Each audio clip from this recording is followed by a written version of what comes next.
Hey, visionary woman, have you been planning your next big project in your head for months? Now's your opportunity to put legs on it. Join the Season to Shine Summer Incubator starting mid-August and craft and launch your next breakthrough business idea in just 6 weeks. Whether it's an in-person experience, a book, or a unique online program, we're here to help. For more details, tap the Shine link in the show notes. Let's turn your vision into reality together.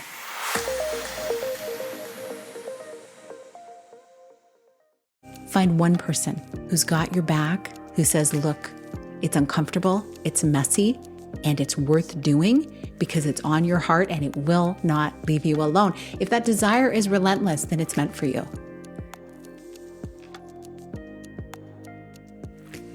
Hi, welcome to the Connect with Sheila Botelho podcast. I'm an entrepreneur, self-care strategist, and creator of the Seasons self-care app. I'm committed to helping you elevate your well-being after you reconnect to your purpose so you can build your version of a happy, successful life.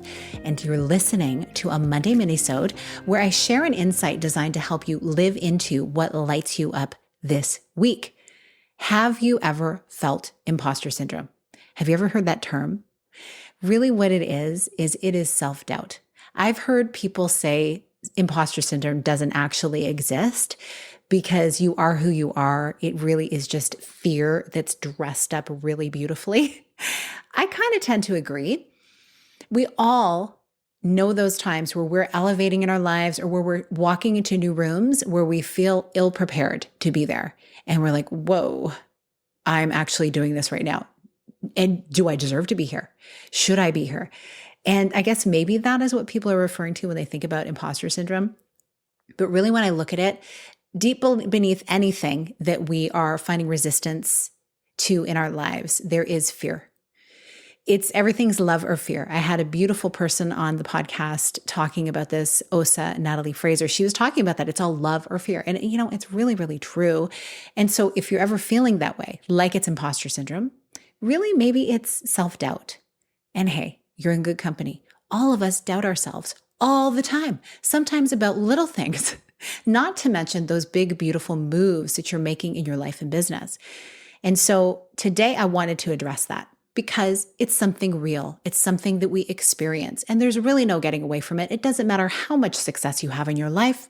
Clients of mine have reached very high pinnacles of success, and yet when they're trying something new, when they're stepping into a pivot in their business, all of those old emotions come up very often about doubting themselves. Should they really be taking this step? Will people really take me seriously? Am I qualified? This is something that happens a lot. That one comes up so much with my clients. And so it has come up with me as well. So, hey, I understand it. But when we realize that really is just coming from a place of fear and uncertainty where our brain is trying to keep us safe because it takes so much energy for our brain to do new things. Like literally the part of our body that takes the most caloric intake is our brain. Imagine, think about all the things that your brain is needing to navigate on a daily basis.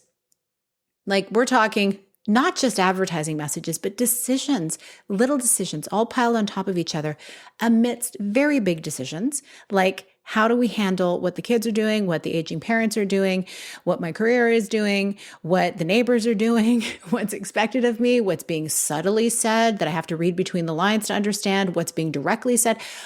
It's exhausting for our brain. So then you pile on something like, ooh, I'm going to learn a brand new thing and I'm going to step into a whole new world of work that I've never done before. Well, no wonder your brain gets on fire. And it's like, let me just protect you. Let me protect you. And, I'm going to stop you from doing this. So I'm just going to remind you of all of those times when things didn't work out for you. And I'm going to remind you of all of your insecurities and the things in your life, like everything from, I don't know, my ankles are maybe a little too wide. Is that really, does it have anything to do with your business? No, but like all of these things come up. And so I wanted to share 2 little tips to help you when that happens, because the answer is not shutting it all down and saying, nope, I'm going to be satisfied with the status quo. Because if you're listening to this episode, if the title brought you in to listen, you're here for a reason. And maybe the reason is that you are stepping into something bigger in your life and you are looking for something to propel you forward into it. And so 2 things that I have found to be so helpful, I do them myself, I offer it to people I work with, and it is first to get embodied, to get out of your head and get into your body. We often were taught by our beautiful elders and by movies and TV growing up and school, we need to think logically when it comes to business. So it's all about lists, pros and cons, ROI, all those things, everything on paper. But we've missed that embodiment piece, because just like when you're going to do something new, your body and your brain is reminding you, oh my goodness, I don't know, this is new. Your body is holding on to everything that you've ever experienced in your life. And that's why you may have an out-of-body experience at times where you're like, what? I'm so successful in my life in so many areas. Why is this freaking me out? I don't understand. It's okay. Your body remembers. And your body speaks to you in different ways. And your body is slower to respond. So one way for you to be able to handle this, if this is really meant for you, this next thing that you want to do in your life, is slow down. If you can, get outside, get on that grass, ground yourself, focus on your breath, and really tune into your heart. What is your heart telling you? Your head may be telling you all the reasons why this is going to be challenging. This is going to be hard. Because guess what? Yeah, new stuff's going to be challenging. My 16-year-old is learning how to drive standard. He's amazing, by the way, only because he overcame the first stages of driving stick shift. It's not always pretty when we're learning something new. He actually did better than most people do from what I've seen, but he stayed with it. He was consistent with it. Now he's doing it beautifully. But it takes effort. Is it always pretty? Is it hard? Yeah.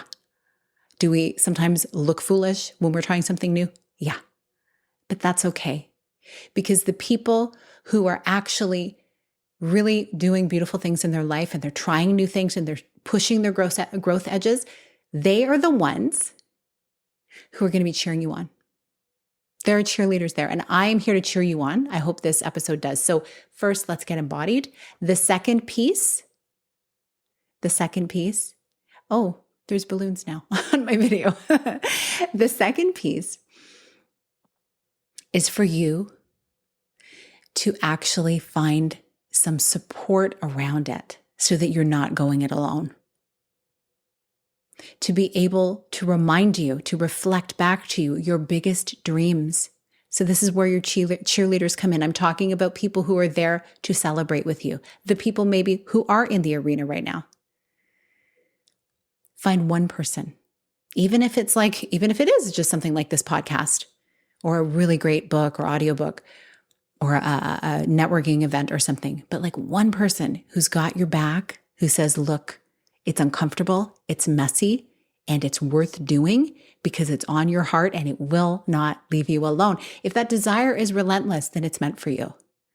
And sometimes it may look different than what you really truly expect after you take the first step or the second step or the third step.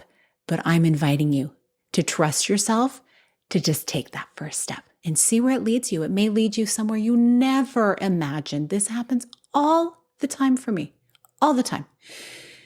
So take those 2 steps, the embodiment piece and finding your hype squad, and trust yourself to make the move. Something I've been very thrilled to be talking about lately is my Season to Shine Summer Incubator. You probably heard about it at the top of this episode. If you are looking to have a 6-week experience of putting feet to your dreams and getting all of the systems and the structures and all of these pieces that are embodiment, your mind, your community, your collaboration, all those pieces together, this is the incubator for you. You can tap the link in the show notes. And if you're watching this on YouTube, you can go into the description and you'll see a link there as well. The Season to Shine 6-week Summer Incubator. Looking forward to helping you move things forward for yourself as you catapult with so much beautiful energy and purpose into this last quarter of 2024. Wherever you find yourself today, give yourself a pat on the back. You're doing the thing. You're putting in the effort. And if you're here listening to this, it means you're wanting to elevate in some regard. So I applaud that. I cheer you on. You are amazing. Thanks for being here. Please share this episode if you feel like it will help someone that you know who's also in the arena, who could use a little pat on the back, a little reminder that they're doing okay. And I'll see you on another episode. Big blessings.